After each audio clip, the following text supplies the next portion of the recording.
CBN Vida Profissional, com Andréia Salsa.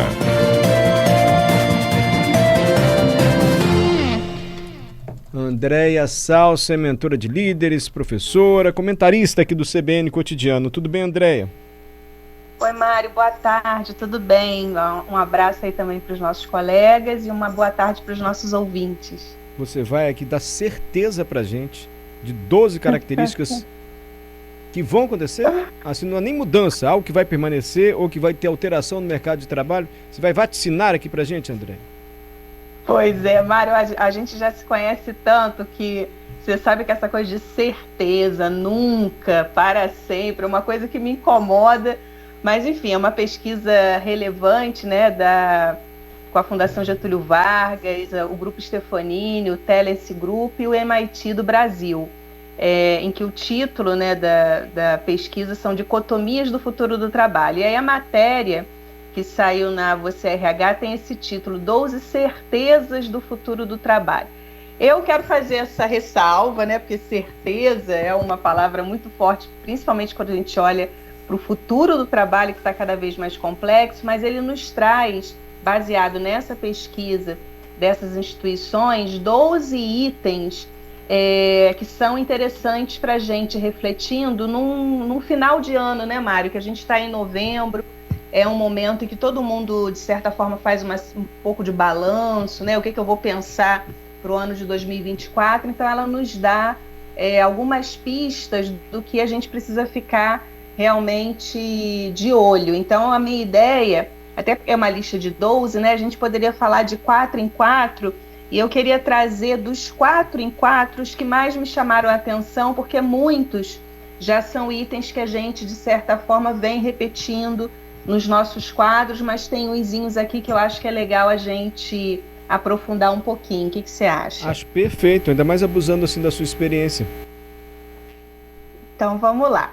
Os 4 primeiros, né, de certezas, mas eu diria que são indícios, né, tendências aí do futuro do trabalho, é que o primeiro é que a aposentadoria está mais distante e será menos comum entre os trabalhadores. Então, a gente tem um desafio aí, porque a força de trabalho está vivendo mais, né, está atuando cada vez, mas as questões de aposentadoria, tanto do ponto de vista objetivo financeiro, quanto da própria parada do indivíduo do trabalho, isso está se distanciando. Então, isso é um dos itens aí da lista. O segundo são as habilidades comportamentais, que serão indispensáveis para progredir na carreira e aumentar a remuneração, as chamadas soft skills, que a gente sempre vem falando aqui no nosso quadro.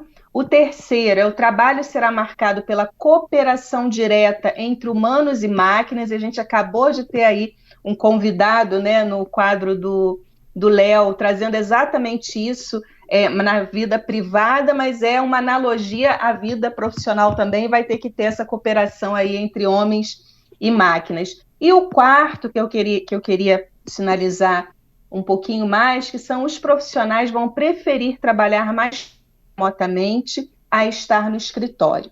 Esse é um tema antigo, Mário, mas é impressionante, eu que tenho me relacionado com as empresas no dia a dia, o quanto ainda tem empresas, líderes resistentes a essa flexibilidade do remoto.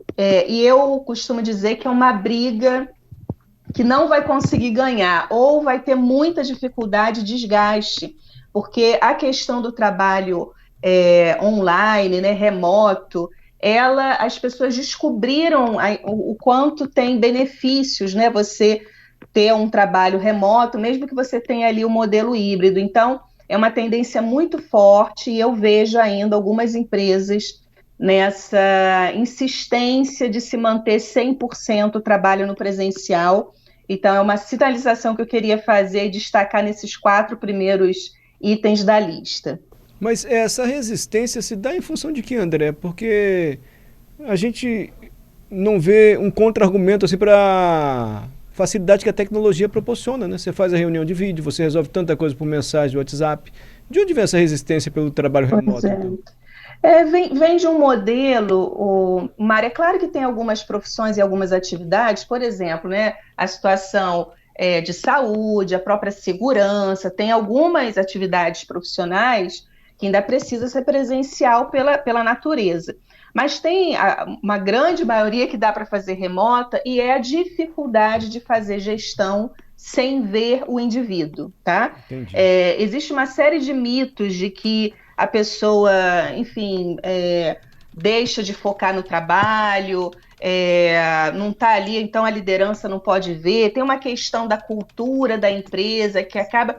Eu, com a minha experiência, né, claro que não é um tema polêmico, e por isso que eu quis destacar, eu percebo que é muito mais uma dificuldade de assumir que precisa rever o seu modo de gerir, e aí aquele tradicional que a gente chama, né, comando e controle, então está muito relacionado, eu preciso ver o meu funcionário para saber que ele está trabalhando, só que as pessoas conseguiram construir formas, e eu já até falei isso aqui algumas vezes no nosso quadro, que para mim, muito pelo contrário, o remoto potencializou a nossa produtividade. Então, quando tem reuniões, por exemplo, no online, é impressionante como a gente ficou mais pontual. As reuniões no presencial, era muito comum, no mínimo, começar com uns 15 minutos de atraso. Agora, o remoto, as pessoas chegam 5 minutos atrasadas e pedem desculpa porque estão atrasadas.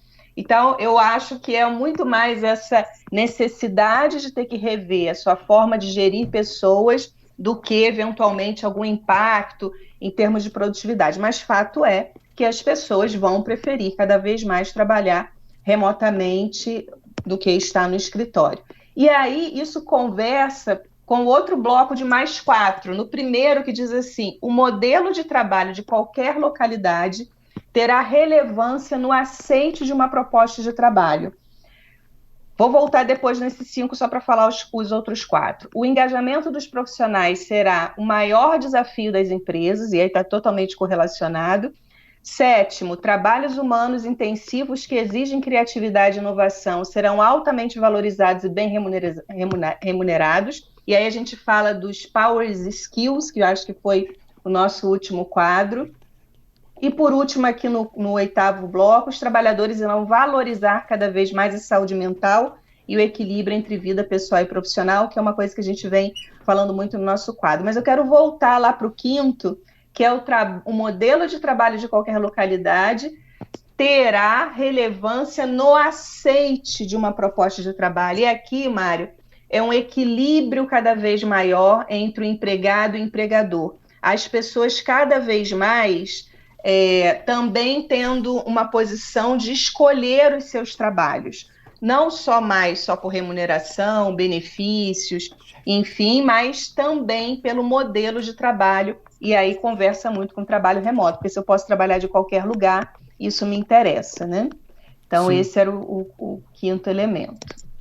Achei interessante o 6º também. Engajamento dos profissionais vai ser o maior desafio, quer dizer, como motivar uma pessoa a desempenhar aquela função, né? Como é que você vai engajar e trazer essa motivação? Vai ser o maior desafio das empresas, é o que diz a lista.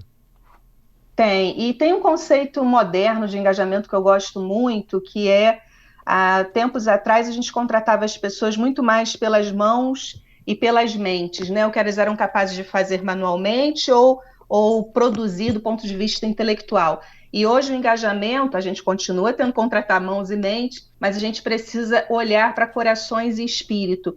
E aí espírito tem a ver com religião, mas a conexão do que é importante para mim, se eu consigo, inclusive, viabilizar aquilo que é importante para mim, conciliando com o meu atual trabalho. Então, não é um assunto trivial e o engajamento ele vai ser cada vez mais um desafio. E os últimos 4 blocos para a gente fechar a nossa lista, as últimas 4 tendências, né, que a matéria chama de certezas, é que os trabalhos e as tarefas rotineiras serão automatizadas, e aí, de novo, né, o quadro aí do Léo para reforçar isso.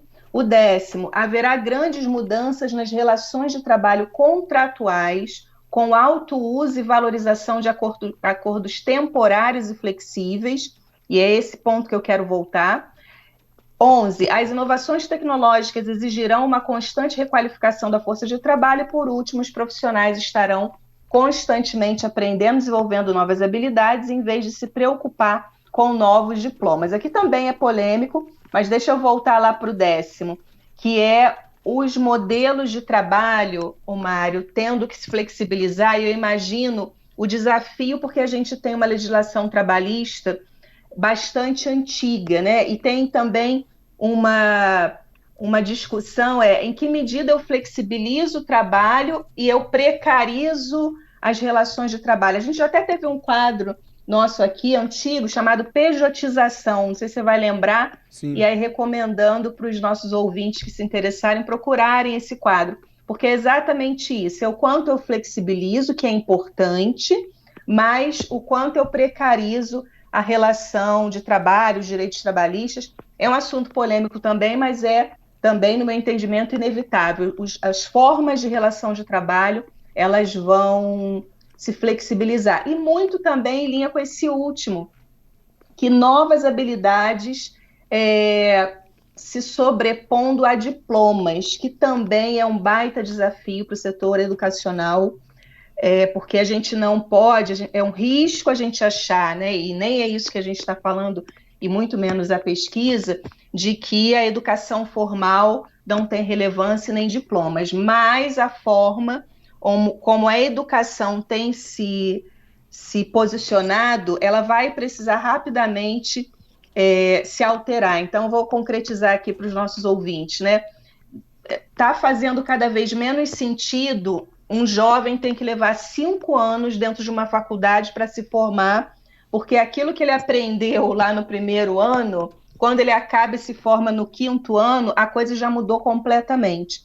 Então, tem uma série de propostas, aí, várias discussões de diminuição de tempo, né, em graduações, para que as pós-graduações, que também precisam ser reduzidas, elas vão complementando e à luz das inovações do mundo, porque é complicado a gente avaliar que um profissional vai ter que esperar, por exemplo, fazer uma pós de 2 anos, e a gente sabe que daqui a 2 anos o mundo já mudou muito. Então, esse é um tema que eu também acredito, aposto nele, que são, inclusive, as chamadas microcapacitações, né? Que são os mini-cursos, cursos livres e a redução do tempo das graduações. Então, acho que tem aí uma lista grande que dá pano para manga, mas reforça, né, os temas que a gente vem apresentando aqui no nosso quadro. Sem dúvida, você antecipou tudo isso aqui já, durante esse tempo que a gente participa aqui do CBN Cotidiano. Só vou ler, André, se você me permite, os 12 itens aqui, que indicam como vai ser o mercado de trabalho no futuro. Aposentadoria mais distante, menos comum entre os trabalhadores. Habilidades comportamentais serão indispensáveis para progredir na carreira. O trabalho será marcado pela cooperação direta entre humanos e máquinas. Profissionais vão preferir trabalhar mais tempo remotamente. O modelo de trabalhar de qualquer localidade terá relevância no aceito de uma proposta de trabalho. O engajamento dos profissionais será o maior desafio das empresas. Os trabalhadores vão valorizar cada vez mais a saúde mental. Os trabalhos e tarefas rotineiras serão automatizados. Trabalhos humanos intensivos que exigem criatividade e inovação vão ser os mais valorizados e bem remunerados. Grandes mudanças nas relações de trabalho contratuais com alto uso e valorização de acordos temporários e mais flexíveis. Inovações tecnológicas vão exigir uma constante requalificação e os profissionais serão constantemente aprendendo e desenvolvendo novas habilidades. Resumindo, é isso. André, obrigado, viu? Só repetir para a gente frisar bem os conceitos que você elaborou melhor aqui. Maravilhoso, muito bom, Mário. E olha, semana que vem promete, vai ter uma collab muito interessante que a gente vai fazer sobre o quanto nós, os profissionais, enfim, a gente tem que reformular o nosso português. O pessoal está falando muito errado e a gente vai fazer uma collab com a professora Juliana para falar sobre a importância da retórica, do bom português, numa boa apresentação de carreira. Eu acho que vai ser uma grande entrega aí do nosso quadro. Tomara. Obrigado, viu, Andréia? Até, Mário.